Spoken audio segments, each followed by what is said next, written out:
Halo pemirsa, kembali di Ruang Bincang PUPR TV. Kali ini bersama saya Amanda Dasrul.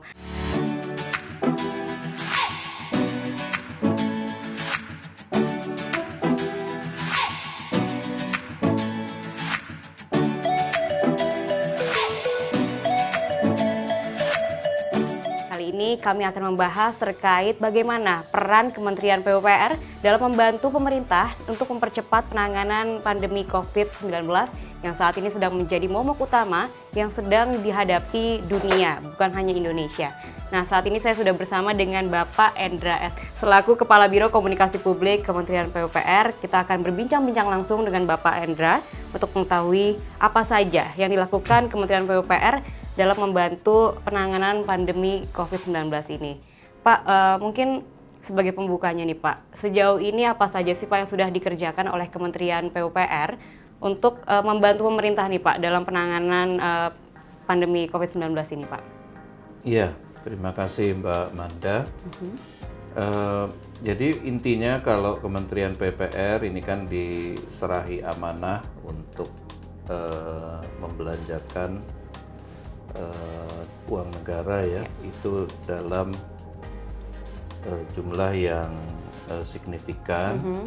Dan ini tujuannya memang pertama untuk membantu penanganan pandemi COVID-19, kemudian yang kedua memitigasi dampak dari pandemi COVID-19 ini untuk masyarakat, dan yang ketiga mendukung program pemulihan ekonomi nasional.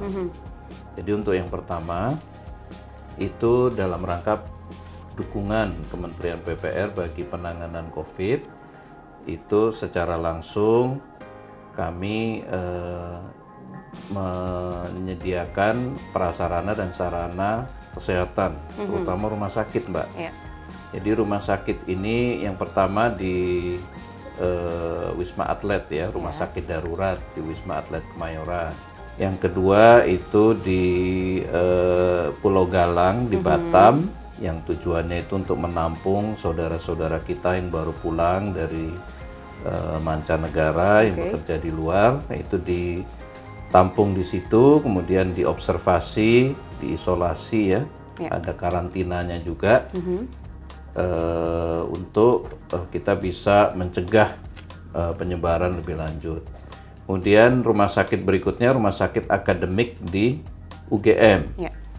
Ini juga kita sudah selesaikan. Kemudian yang berikutnya, karena Jawa Timur salah satu epicentrum untuk pandemi, itu ada permintaan untuk merehab dan sekaligus membangun rumah sakit baru di Lamongan. Itu juga udah kita selesaikan, dan yang terakhir itu di Biak Numfor. Jadi ada 5 fasilitas kesehatan yang kita siapkan untuk membantu penanganan COVID itu. Di samping itu, Kementerian PUPR juga dalam rangka dukungan penanganan adalah menjamin jalur-jalur distribusi itu berjalan lancar. Jadi jalan-jalan nasional kita, jalan-jalan tol kita di seluruh Indonesia itu kita jamin supaya tidak putus atau tidak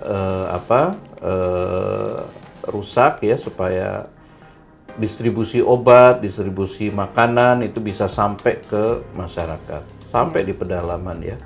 Kemudian juga penanganan yang kita lakukan adalah untuk menjamin produksi pangan, Mbak. Karena ini kan penting sekali ya, pangan itu dalam bentuk produksi padi misalkan itu terjamin.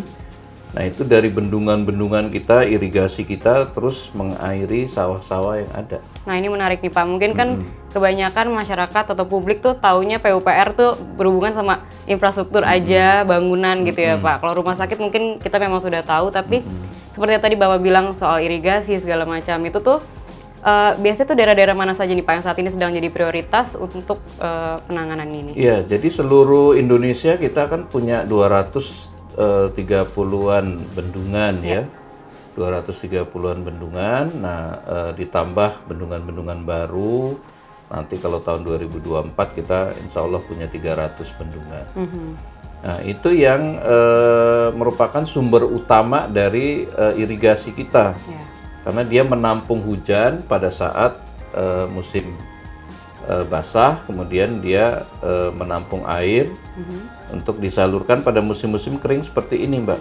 Oke, itu kan tadi yang telah dilakukan oleh Kementerian PUPR dalam membantu pemerintah untuk menangani pandemi ini. Lalu selanjutnya ini Pak, langkah mitigasi yang dilakukan oleh Kementerian PUPR untuk menghadapi dampak dari pandemi ini sendiri gimana Pak? Pandemi ini kan memberikan tekanan yang luar biasa ya Mbak Manda ke masyarakat. Itu dampak kesehatan saya kira jelas, tapi dampak ikutannya itu kan dari sisi ekonomi.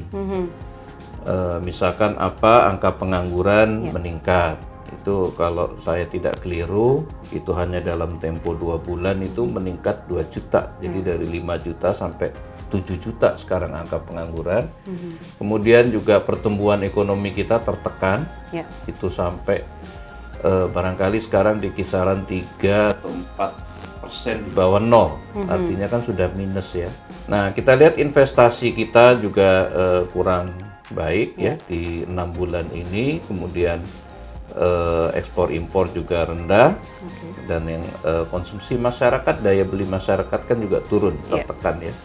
Jadi kalau kita melihat dari faktor-faktor itu, satu-satunya faktor pengungkit pertumbuhan ekonomi itu hanya dari belanja pemerintah, baik itu APBN maupun APBD. Nah, Kementerian PUPR ini kan salah satu dari 5 kementerian yang tadi yang saya katakan di awal diserai amanah untuk membelanjakan uang negara. Tujuannya apa? Mendistribusikan uang sampai ke pelosok-pelosok, menciptakan lapangan kerja untuk masyarakat. Dan Mbak Manda, dalam 6 bulan terakhir sampai sekarang pekerjaan konstruksi itu jalan terus, Mbak. Jadi tidak ada yang dihentikan. Nah, jadi memang ada 2 kondisi yang bisa memaksa ya, ataupun membuat pekerjaan konstruksi itu kita hentikan. Yang pertama, kalau ada permintaan dari kontraktornya atau investor. Kemudian yang kedua, kalau memang ada pekerja yang terpapar COVID ya. Nah, jadi kita sampai sekarang itu hanya 1 proyek itu di Jalan Tol Serang Panimbang yang sempat dihentikan sementara karena karyawannya terpapar COVID ya. Kemarin ada sedikit di Istiqlal, tapi itu langsung kita isolasi, direnovasi Masjid Istiqlal. Nah, prinsipnya kita terus berupaya supaya masyarakat ini punya lapangan pekerjaan, paling tidak di sektor konstruksi. Nah, sumbangan APBN terhadap pembentukan PDB tadi atau GDP itu 14,5%. Jadi lumayan itu untuk menopang pertumbuhan ekonomi kita supaya tidak terperosok terlalu dalam. Nah, jadi ini adalah satu upaya supaya masyarakat bisa tetap punya pekerjaan, punya penghasilan, kemudian daya belinya kita bisa pertahankan. Nah, jadi selain proyek-proyek yang reguler, kita juga menggunakan pola yang kita sebut dengan padat karya tunai, cash forward. Nah, ini tujuannya tadi untuk masyarakat yang berpenghasilan rendah, apakah itu di perkotaan, di pedesaan, itu punya kerja, Mbak. Nah, jadi gitu kita dari anggaran keseluruhan PUPR yang awalnya kan 120,2 triliun ya. Nah, karena kita harus alokasikan untuk penanganan COVID, itu sekarang anggaran kita tinggal 75,6 triliun. Artinya ada realokasi dan refocusing sebesar 44,5 triliun. Kira-kira 37% dari total anggaran awal. Cukup besar itu ya, Pak. Besar. Tapi itu kan digunakan memang karena masyarakat membutuhkan untuk penanganan kesehatan, untuk obat-obatan, untuk pangan, untuk bantuan sosial dan sebagainya. Nah, itu karena memang sudah kita serahkan kembali ke Kementerian Keuangan. Yang kita miliki 75,6 triliun itu kita bagi 2. Jadi yang 11,3 triliun atau 15% itu kita alokasikan untuk program padat karya tunai. Sisanya yang 85% untuk program-program reguler. Karena kalau kualitas belanja APBN ini kurang bagus, tidak tepat sasaran, itu dampaknya terhadap pemulihan ekonomi itu kecil. Nah, jadi 14,5% instrumen APBN ini yang diserahkan ke PUPR itu harus kita jamin serapan tenaga kerjanya banyak, impact-nya itu juga bisa cepat dirasakan oleh masyarakat.